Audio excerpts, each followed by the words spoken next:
ಅಲ್ವಾ ಇದು?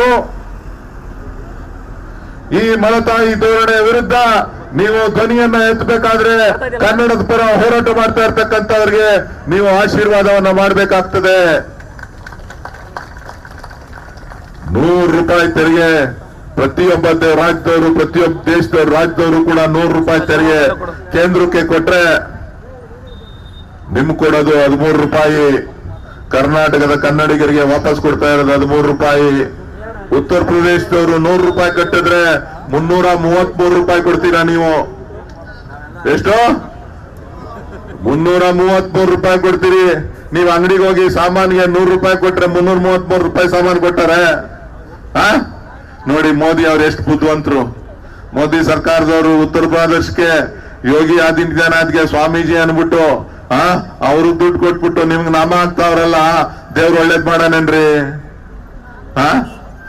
ನಿಮ್ ದುಡ್ಡು ಅವ್ರಿಗೆ ಉದ್ಯೋಗ, ನಿಮ್ ದುಡ್ಡು ಅವ್ರ ಅಭಿವೃದ್ಧಿ, ನಿಮ್ಮ ಬೆವರಿನ ಹಣ, ನಿಮ್ಮ ಕೂಲಿಯ ಹಣ ಅವ್ರಿಗೆ ಅಭಿವೃದ್ಧಿ ಮಾಡುವಂಥದ್ದು. ಇವತ್ತು ಈ ರಾಜ್ಯದಲ್ಲಿ ಅನ್ಯಾಯ ನಡೀತಾ ಇದೆ, ಈ ದೇಶದಲ್ಲಿ ಅನ್ಯಾಯ ನಡೀತಾ ಇದೆ. ಈ ಅನ್ಯಾಯದ ವಿರುದ್ಧ ಪ್ರತಿಭಟನೆ ಮಾಡಬೇಕಾದಂಥದ್ದು ಪ್ರತಿಯೊಬ್ಬ ಕನ್ನಡಿಗರ, ಕರ್ನಾಟಕದಲ್ಲಿ ವಾಸ ಮಾಡ್ತಾ ಇರ್ತಕ್ಕಂಥವರ ಕರ್ತವ್ಯ. ಪ್ರತಿಯೊಬ್ರು ಕೂಡ ಎಚ್ಚೆತ್ಕೋಬೇಕು. ಬಿಜೆಪಿಯವರು ಸುಳ್ಳು ಹೇಳ್ತಾರೆ, ಬಿಜೆಪಿಯವರು ರಾಮನ ಹೆಸರಿನಲ್ಲಿ ಸುಳ್ಳು ಹೇಳ್ತಾರೆ. ನಾವು ರಾಮನ್ನೂ ಪೂಜೆ ಮಾಡ್ತೀವಿ, ಕೃಷ್ಣನ್ನೂ ಪೂಜೆ ಮಾಡ್ತೀವಿ, ಗೋವಿಂದನ್ನೂ ಪೂಜೆ ಮಾಡ್ತೀವಿ. ಅವರು ಈ ದೇಶದಲ್ಲಿ ಭಾವನೆಗಳ ಜೊತೆ ಆಟ ಮಾಡ್ತಾ ಇದ್ದಾರೆ, ಬದುಕುಗಳನ್ನ ಜೊತೆ ಆಟ ಆಡ್ತಾ ಇದ್ದಾರೆ. ಇವತ್ತು ನಿಮ್ಮನ್ನ ಕೂಲಿ ಮಾಡ್ಲಿಕ್ಕೆ ಉತ್ತರ ಪ್ರದೇಶಕ್ಕೆ ಕರ್ಕೊಂಡು ಹೋಗುವಂತ ಸಂಚು, ಒಳ ಸಂಚು ನಡೀತಾ ಇದೆ. ನಿಮ್ ಮಕ್ಳು ಎಲ್ಗೆ ಹೋಗ್ಬೇಕು? ನಾಳೆ ಕೆಲಸ ಸಿಗ್ಲಿಲ್ಲ ಅಂದ್ರೆ ನಿಮ್ ದುಡ್ಡು ಎತ್ಕೊಂಡು ಹೋದ್ರು, ನಿಮ್ ಕೆಲಸ ಕಿತ್ಕೊಂಡು ಹೋಯ್ತಾವ್ರೆ. ಉದ್ಯೋಗಗಳಲ್ಲಿ ಸೃಷ್ಟಿ ಆಯ್ತಾ ಇಲ್ಲ. ಎಲ್ಲ ಉದ್ಯೋಗಗಳನ್ನ ಗುಜರಾತ್ನ ಅಹಮದಾಬಾದ್ ನಲ್ಲಿ ಎಲ್ಲರೂ ಕೂಡ ಬಲವಂತವಾಗಿ ತೆಗೆದುಕೊಂಡೋಗಿ ಕಂಪನಿಗಳನ್ನ ಪ್ರಾರಂಭ ಮಾಡಲಿಕ್ಕೆ ಸೂಚನೆಯನ್ನ ಕೊಡ್ತಾ ಇದ್ದಾರೆ. ನಮ್ಮ ದುಡ್ಡಿನಿಂದ ತೆರಿಗೆ ವಿನಾಯಿತಿಗಳನ್ನ ಗುಜರಾತ್ಗೆ ಕೊಡ್ತಾ ಇದ್ದಾರೆ, ಕರ್ನಾಟಕಕ್ಕೆ, ಬೆಂಗಳೂರಿಗೆ ಕೊಡ್ತಾ ಇಲ್ಲ. ಬೆಂಗಳೂರಿನ ಅಭಿವೃದ್ಧಿ ಕೊಡ್ತಾ ಇಲ್ಲ. ಬೆಂಗಳೂರಿನ ಅಭಿವೃದ್ಧಿ ಕೊಟ್ಟಿದ್ದಿದ್ರೆ ಬೆಂಗಳೂರಿನಲ್ಲಿ ಉದ್ಯೋಗಗಳು ಸೃಷ್ಟಿ ಆಗ್ತಿತ್ತು. ಬೆಂಗಳೂರಿಗೆ ತೊಂದರೆ ಬರಲಿ, ಬೆಂಗಳೂರು ನೀರಿಲ್ಲ ಅಂತೇಳಿ ಜನ ಆಚೆ ಹೋಗ್ಲಿ ಅಂತೇಳಿ ಇವತ್ತು ಮಲತಾಯಿ ಧೋರಣೆಯನ್ನ ತೋರಿಸ್ತಾ ಇದ್ದಾರೆ. ಆದ್ರೆ ಒಂದು ಮಾತನ್ನ ಹೇಳಲಿಕ್ಕೆ ಬಯಸ್ತೇನೆ, ನಿಮ್ಮ ಏನೇ ಆಟ ಇದ್ರೂ ಕೂಡ ಅದು ನಡೆಯೋದಿಲ್ಲ. ಕರ್ನಾಟಕದ ಜನ ಬುದ್ಧಿವಂತರಿದ್ದಾರೆ. ಕರ್ನಾಟಕದ ಸಿದ್ದರಾಮಯ್ಯನವರ ಸರ್ಕಾರ, ಡಿ ಕೆ ಶಿವಕುಮಾರ್ ಅವರ ಸರ್ಕಾರ ಮುಂದಿನ ದಿನಗಳಲ್ಲಿ ಈ ಭಾಗಕ್ಕೆ ನೀರನ್ನ ಕೊಡುವಂತ ಕೆಲಸ ಮಾಡ್ತದೆ. ಹೆಚ್ಚುವ ನೀರು ಎಷ್ಟು ಬೇಕೋ ಅಷ್ಟನ್ನ ತಂದು ಕೊಡುವಂತ ಯೋಜನೆಯನ್ನ ನಾವು ರೂಪಿಸಿದ್ದೇವೆ. ಅಭಿವೃದ್ಧಿ ಪರ್ವವನ್ನ ಈಗ ಪ್ರಾರಂಭ ಮಾಡಿದ್ದೇವೆ. ಆ ಕೆಲಸ ಇವತ್ತು ನಡೀತಾ ಇದೆ, ಪ್ರಾರಂಭ ಆಗ್ತಾ ಇದೆ ಅಂತಕ್ಕಂಥ ಮಾತನ್ನ ಈ ಸಂದರ್ಭದಲ್ಲಿ ಹೇಳ್ತಾ ನಾನ್ ನಿಮ್ಮನ್ನು ಕೇಳೋದು ಇಷ್ಟೇ. ಕಳೆದ ಚುನಾವಣೆಯಲ್ಲಿ ಮನೆ ಮನೆಗೆ ಬಂದು ನಮ್ಮ ಕಾರ್ಯಕರ್ತರೆಲ್ಲ ಒಂದು ಹಳದಿ ಕೆಂಪು ಕಾರ್ಡ್ ಕೊಟ್ರು. ಬಿಜೆಪಿಯವರು ಹೇಳಿದ್ರು ಇದು ಸುಳ್ಳು ಅಂತ. ಎಲ್ಲಿ ಬಂದತ್ತು ಗ್ಯಾರಂಟಿ, ಯಾರು ಹೇಳಿದ್ರು ಗ್ಯಾರಂಟಿ, ಎಲ್ಲಿದತ್ತು ದುಡ್ಡು, ಹೆಂಗಿದತ್ತು ಅಂತ. ನಾವ್ ಹೇಳ್ದೋ ನಾವು ದುಡ್ಡು ಗ್ಯಾರಂಟಿ ಕೊಟ್ಟೇ ಕೊಡ್ತೀವಪ್ಪ. ನೀವೇನ್ 40% ಫಿಕ್ಸ್ ಮಾಡಿದಿರಿ ಕಮಿಷನ್, ಅದನ್ನ ಕಟ್ ಮಾಡಿ ಬಡವರಿಗೆ, ಈ ರಾಜ್ಯದ ಬಡವರಿಗೆ ಕೊಡ್ತೀವಿ ಅಂತ ಹೇಳಿದ್ವಿ. ಇವತ್ತು ಸಿದ್ದರಾಮಯ್ಯನವರು, ಡಿ ಕೆ ಶಿವಕುಮಾರ್ ಅವರು ಆ ಕೆಲಸವನ್ನ ಮಾಡಿದ್ದಾರೆ. 40% ಕಮಿಷನ್ ಇಸ್ಕೊಂಡು ಏನು ಸರ್ಕಾರ ಲೂಟಿ ಮಾಡ್ತಾ ಇದ್ರಿ, ಅದನ್ನ ತಪ್ಪಿಸಿ ಈ ರಾಜ್ಯದ ಬಡವರಿಗೆ, ಬಡವರ ಕಲ್ಯಾಣಕ್ಕೆ, ಮಧ್ಯಮ ವರ್ಗದವರ ಯೋಗಕ್ಷೇಮಕ್ಕೆ ಇವತ್ತು ಕೊಡುವಂತ ಕೆಲಸ 5 ಗ್ಯಾರಂಟಿಗಳಿಂದ ಆಗಿದೆ. ಯಾರದೇ ಮನೆಗೆ ಹೋಗ್ಲಿ ಆ ನನ್ನ ತಾಯಂದಿರು ಹೇಳ್ತಾರೆ ನಮಗೆ ಇದರಿಂದ ಅನುಕೂಲ ಆಗಿದೆ ಅಂತ ಹೇಳಿ. ಯಾವುದೇ ಒಬ್ಬ ರೈತನ್ ಕೇಳಿದ್ರು ಕೂಡ ಹೇಳ್ತಾನೆ ಇಲ್ಲ ಇವತ್ತು ನಮಗೆ ಕಷ್ಟ ನಿವಾರಣೆ ಆಗಿದೆ. ಸುಸ್ತಾಗೋಗಿದ್ರು ಪಾಪ, GST ಕಟ್ಟಿ ಕಟ್ಟಿ ಕಟ್ಟಿ ಕಟ್ಟಿ ಕಟ್ಟಿ ಆ ಗ್ಯಾಸ್ ತಗೊಳ್ಳಿ ತಗೊಳ್ಳಿ ತಗೊಳ್ಳಿ ಅಂತ ಅಡ್ವರ್ಟೈಸ್ಮೆಂಟ್ ಕೊಟ್ಟು ಕೊಟ್ಟು ಕೊಟ್ಟು ಸಿಲಿಂಡರ್ ಬೆಲೆನ 1100 ರೂಪಾಯಿ ಮಾಡ್ಬಿಟ್ಟಿದ್ರು. ಹೇಳೋದೊಂದು ಮಾಡೋದೊಂದು, ಹೇಳೋದೊಂದು ಮಾಡೋದೊಂದು. ಬಾಯಲ್ಲಿ ಬೇರೆದು, ಬಾಯಲ್ಲಿ ಭಗವದ್ಗೀತೆ, ಮಾಡೋದು ಹಿಂದೆಗಡೆ ಚೂರಿ ಹಾಕುವಂತ ಕೆಲಸ. ಬಡವರ ಬದುಕಿನಲ್ಲಿ ಆಟ ಆಡತಕ್ಕಂತ ಒಂದು ವ್ಯವಸ್ಥಿತವಾದಂತ ಪಿತೂರಿ ಕಳೆದ 10 ವರ್ಷಗಳಿಂದ ಮಾಡ್ಕೊಂಡು ಬಂದಿದ್ದಾರೆ. ಇದರ ವಿರುದ್ಧ ತಾವೆಲ್ಲರೂ ಕೂಡ ಎಚ್ಚೆತ್ಕೋಬೇಕಾಗಿದೆ. ಇವತ್ತು ಭಾರತದ ಸಂವಿಧಾನ ಉಳಿಬೇಕು. ಬಾಬಾ ಸಾಹೇಬ್ ಅಂಬೇಡ್ಕರ್ ಅವರ ಜಯಂತಿ ನಾಳೆನೋ ನಾಳಿದ್ದ ಇರಬೇಕು ಅಂತ ಕಾಣಿಸ್ತದೆ. ನಾಳೆ 14ನೇ ತಾರೀಕು ಆ ಸಂವಿಧಾನ ಉಳಿಬೇಕು. ಇವತ್ತು ಅವರಿಗೆ ಭಯ ಬಂದಿದೆ, ನಡ್ಕ ಬಂದಿದೆ ಪ್ರಧಾನ ಮಂತ್ರಿಗಳಿಗೆ. ಇವತ್ತು ಹೇಳಿಕೆ ಕೊಡ್ತಾ ಇದ್ದಾರೆ 10 ವರ್ಷ ಆದ್ಮೇಲೆ. ಯಾಕೆ ಅಂತ ಅಂದ್ರೆ ಅವ್ರ ಸೀಟು ಅಳ್ಳಾಡ್ತಾ ಇದೆ ಅಂತ. ಹೌದಾ ಅಲ್ವಾ?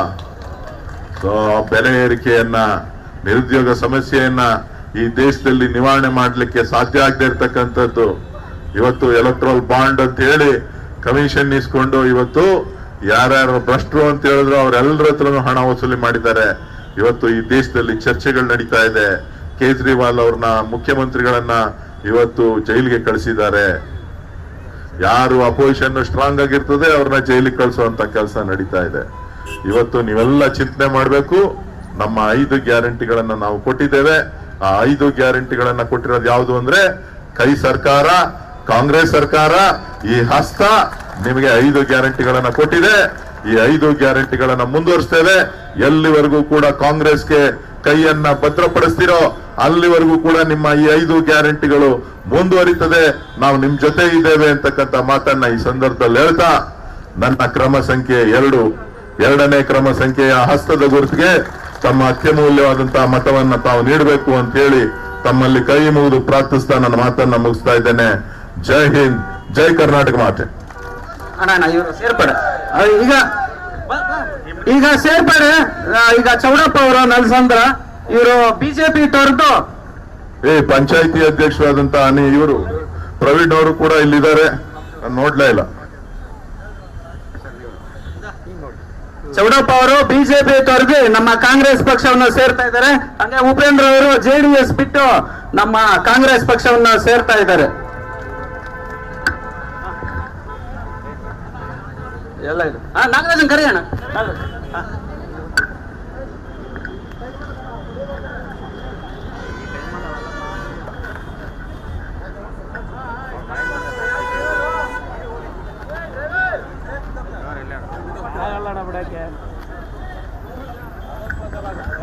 ಜೈ ಕಾಂಗ್ರೆಸ್, ಜೈ ಡಿ ಕೆ ಸುರೇಶ್ ನಮ್ಗೆ, ಡಿ ಕೆ ಸುರೇಶ್ ನಮ್ಗೆ.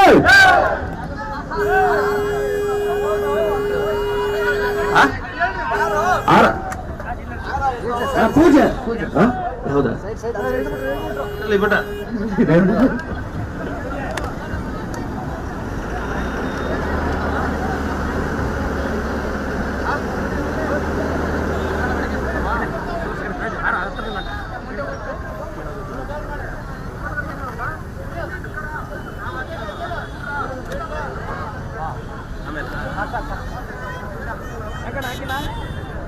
ಇಲ್ಲ ಅವರು ಇಳಿದ್ಬಿಟ್ರು ಕೆಳಗಡೆ ಆಮೇಲೆ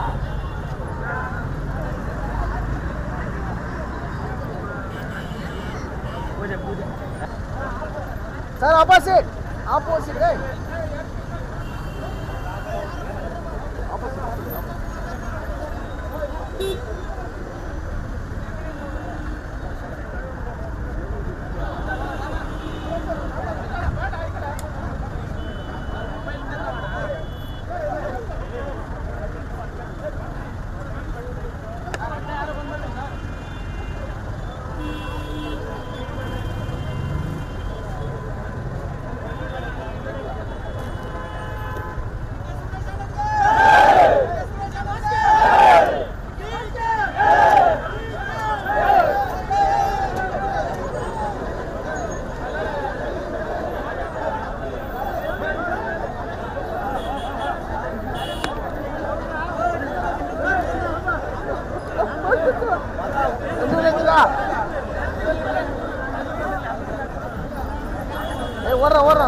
ತಲುಪುವಂತ ರೀತಿಯಲ್ಲಿ ಇವತ್ತು ಕೆಲಸವನ್ನ ನಾವು ಮಾಡಿದ್ದೇವೆ.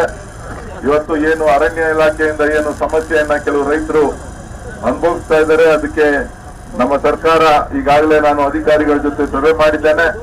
ಮುಂದಿನ ದಿನಗಳಲ್ಲಿ ನಿಮ್ಮ ರೈತರು ಏನು ಸಮಸ್ಯೆಯನ್ನ ಎದುರಿಸ್ತಾ ಇದ್ದೀರಿ ಆ ಸಮಸ್ಯೆಗೆ ಪರಿಹಾರವನ್ನ ಕೊಡುವಂತ ಕೆಲಸ ಕೂಡ ನಾವು ಮಾಡ್ತೇವೆ ಅಂತಕ್ಕಂಥ ಮಾತನ್ನ ಹೇಳ್ತಾ, ಉಜ್ಜಪ್ಪನದೊಡ್ಡಿ ಕುಪ್ಸಿದ್ದೇನದೊಡ್ಡಿ ರಸ್ತೆ ಕೂಡ ಇವತ್ತು ಮಂಜೂರಾತಿ ಮಾಡಿಸ್ಲಿಕ್ಕೆ ಕ್ರಮ ತಗೊಂಡಿದ್ದೀವಿ. ಏನು ಸರ್ವೆ ನಂಬರ್ 71ರಲ್ಲಿ 60 ವರ್ಷದಿಂದ ರೈತರು ಜಮೀನನ್ನ ಫಾರೆಸ್ಟ್ ಅವ್ರು ತೊಂದರೆ ಕೊಡ್ತಾ ಇದ್ದಾರೆ. ಅದನ್ನ ಬಿಡಿಸ್ಕೊಡುವಂತ ಡಿನೋಟಿಫೈ ಮಾಡಿಸ್ಕೊಡುವಂತ ಕೆಲಸವನ್ನ ಖಂಡಿತ ನಾನು ಮಾಡ್ತೇನೆ. ಡಿ ನಂಬರ್ಗಳನ್ನ ಫಾರೆಸ್ಟ್ ಅವರು ಏನು ತೊಂದರೆ ಕೊಡ್ತಾ ಇದ್ದಾರೆ 17ನೇ ಸರ್ವೆ ನಂಬರ್ನಲ್ಲಿ ಅದನ್ನು ಕೂಡ ದುರಸ್ತಿ ಮಾಡಿಸಿ ನಿಮ್ಮೆಲ್ಲರೂ ಕೂಡ ಹಕ್ಕನ್ನ ಸುಭದ್ರಪಡಿಸತಕ್ಕಂತ ಒಂದು ಕೆಲಸ ಇವತ್ತು ನಾನು ಮಾಡ್ತೇನೆ ಅಂತಕ್ಕಂಥ ಮಾತನ್ನು ಹೇಳ್ತಾ, ಇವತ್ತು